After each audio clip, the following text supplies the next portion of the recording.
మరి. ఆ పువ్వు చూసావా? చూశాను, బాగుంది. బాగుందని ఊరుకుంటావేంటి?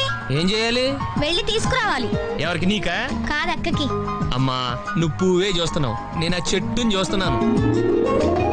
ఒక ఆడపిల్ల ఆఫ్టర్ పువ్వు అడిగితే కోసుకురాలేవా? నువ్వు అసలు మగాడివేనా? నాకున్న డౌట్లు చాలు, నువ్వు కొత్త రేస్ చేయకమ్మా. నాకు ఆకలి వస్తుంది. టిఫిన్ తిన్నామా? ఇప్పుడే కదా తిన్నావు. అయితే అదెంత? ఏదమ్మా? అది 15 రూపాయలమ్మా. దాని కిందది? దాని కిందది 23 రూపాయలమ్మా. దాని పైది? అయ్యో, నీకు అసలు ఏం కావాలి? దాని పక్కది? ఏదైనా మీ ఇంట్లో వాళ్ళంతా కొంచెం తేడా కదా. నీకు నోటి దురద ఎక్కువ. నీ అంత కాదు కదా.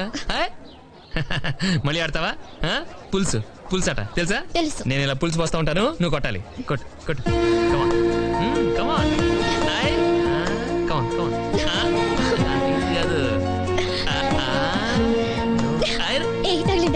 ఎక్కడ తగిలింది?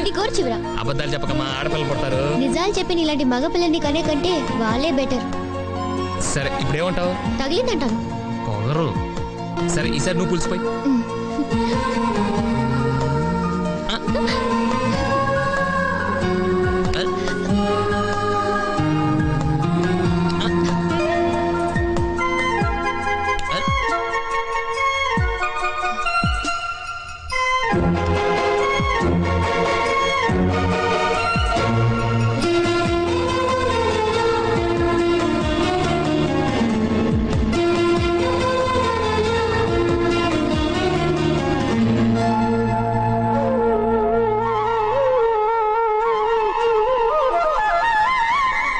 ఏం వేశారు? ఏంటి డిస్టర్బ్ చేశానా? ఒంటికగా పుట్టవు నువ్వు.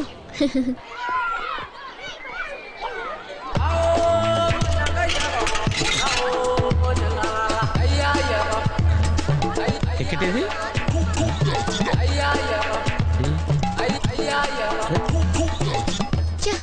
ఈ వెంకితో ప్రోగ్రాంలు పెట్టుకోవడంత బుద్ధి తక్కువ పని ఇంకోటి లేదు. ఇప్పుడే వస్తానని చెప్పి వెళ్ళాడు. చూడు, అరగంట అయింది.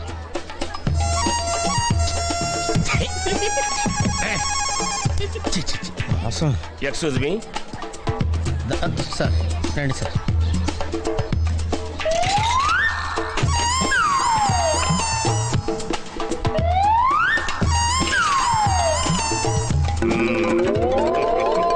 ఈ టెక్నిక్ ఏంట్రా బాబు? వెంకీ ఎక్కడున్నారు చూద్దాం అంకుల్. ఇలాంటి దారుణాలు చూడటం కంటే అదే బెటర్. పద. రండి.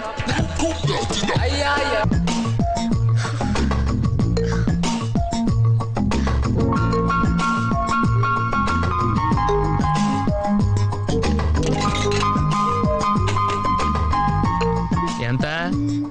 రూపాయి. నేను అడిగింది రేట్ కాదు, వెయిట్. మగాళ్ళని హైటు, ఆడవాళ్ళని వెయిట్ అడగకూడదు. ఏం నవ్వుతున్నావు? మీరు కోరిన వ్యక్తినే జీవిత భాగస్వామిగా పొందుతారు. చూసావా ఎంత కరెక్ట్ గా వచ్చిందో? నువ్వు ఇది నమ్ముతున్నావా? Why not? పట్టుకో, చెప్తాను. ఒక్క నిమిషం. ఏంటిది?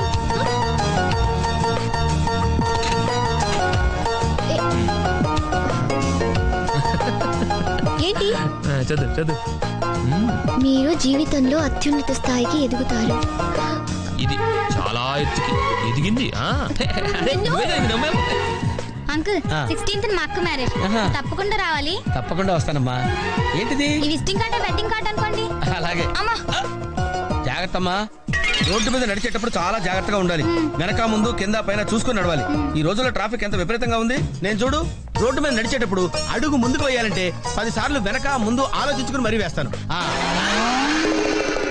అంకులేరి? ఏమో నాకేం తెలుసు, ఇటు పోయాడు.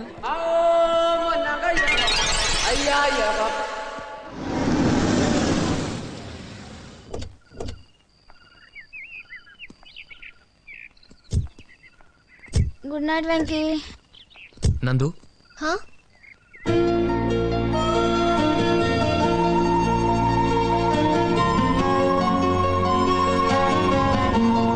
వెంకీ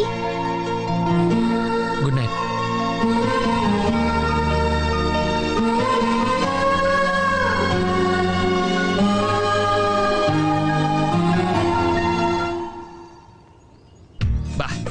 పెళ్లికి వచ్చిన దగ్గర చూస్తున్నాం మావా, ఓన్లీ ముసలాళ్ళు, full black and white, colour లేకుండా పోయింది మావా లైఫ్ లో. అందుకే ఇవాళ ఈవినింగ్ రిసెప్షన్ అరేంజ్ చేశా. Only young boys and girls. ఒక్క తెల్ల వెంట్రు కూడా కనిపించకూడదు. స్ట్రిక్ట్ రూల్స్ పెట్టా. ఓకే. అబ్బా దాని చూడు, ఈ ముందర ఫిగరు. రే పెళ్ళి 12 గంటలు కూడా అవ్వలేదు, అప్పుడే మొదలెట్టేసావా? దాని దారి దాందే, దీని దారి దీందే. ఆ? ఎక్స్క్యూజ్ మీ, రేయ్ రేయ్, మీరు భోంచేశారా?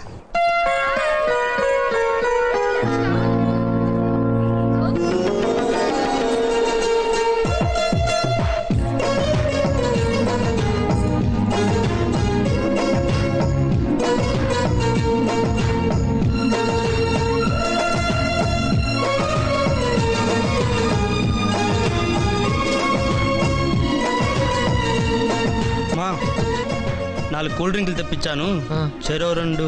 మావా వద్దురా. సరే భోంచేసి త్వరగా రూమ్కి రా, కనీసం పేక ఆడుకొని పాడైపోదాం. పువ్వెందుకిచ్చా? పులిహోర వడ్డించినా? పర్లేదు. ఏ అది నా గ్లాసు. అందుకే నా నీళ్ళు అంత రుచిగా ఉన్నాయి.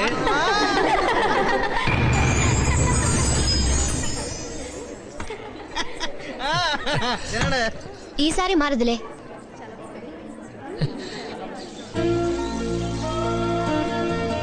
నువ్వు అలా నన్ను చూస్తూ ఉండకు, చాలా ఇబ్బందిగా ఉంది. మగాళ్ళు కూడా అమ్మాయిలు ఇలాగే చూస్తారు కదా. ఎంత ఇబ్బందిగా ఉంటుందో నాకు ఇప్పుడేగా తెలిసింది. ప్లీజ్ వెళ్ళు.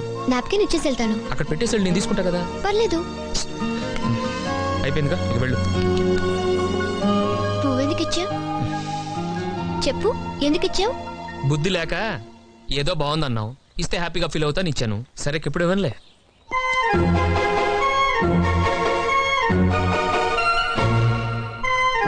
చెయ్యి వదులు. వదలను. ఏం చేస్తావు? ఏం చేస్తాం? కాళ్ళు పట్టుకొని బతిమాలతాం. చేయి పట్టుకొని పిలుస్తుంటే కాళ్ళు పట్టుకుంటానంటావేంటి నువ్వు? దీన్నేమంటారో తెలుసా? చేయి చేసుకోవటం అంటారు. పాణిగ్రహణం అంటారు. ఒక అమ్మాయి ఎడం చెయ్యి, ఒక అబ్బాయి కుడి చెయ్యి కలిస్తే పెళ్ళైపోయినట్లే. నువ్వు లాంటి కొత్త రూల్స్ పెట్టు. నాకు తెలిసినంతలో 3 వేస్తేనే పెళ్ళి. ఏం తింటున్నావే నువ్వు? చేయి వదలను కదా అని హ్యాపీగా ఫీల్ అవ్వకు. నిన్ను వదలను.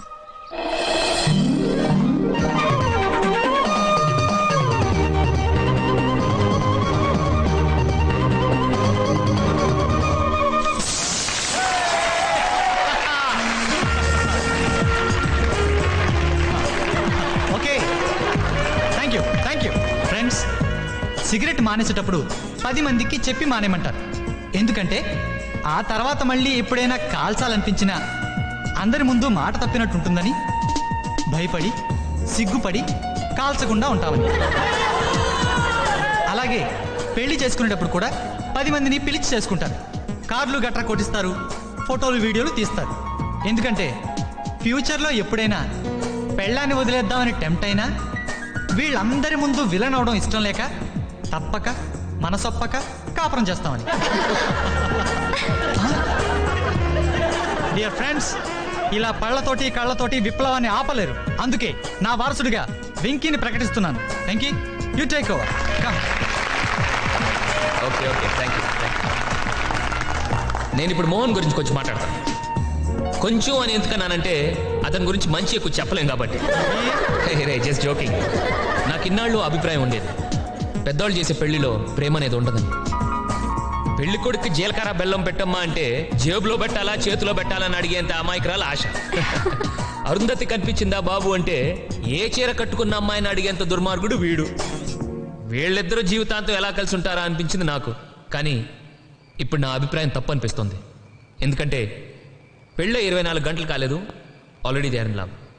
చూడండి, నేను ఇక్కడ మాట్లాడుతుంటే టేబుల్ కింద వాడు ఏం చేస్తున్నాడు. పెళ్ళి 2 అక్షరాలు, 3 ముళ్ళు, 4 అక్షంతలు అంతే.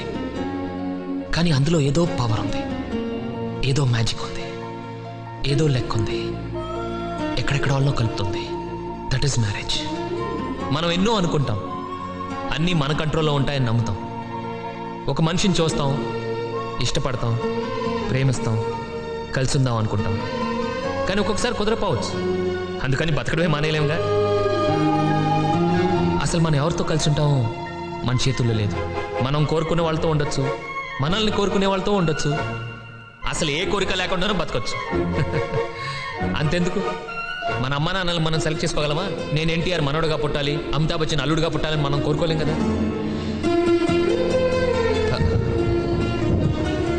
వర్షం, కనీసం వర్షం ఎప్పుడు పడాలో కూడా మనం కోరుకోలేం. అది కురిస్తే మనం ఏ చెట్టుకి ఎందుకో పరిగెత్తాలి, తప్పదు.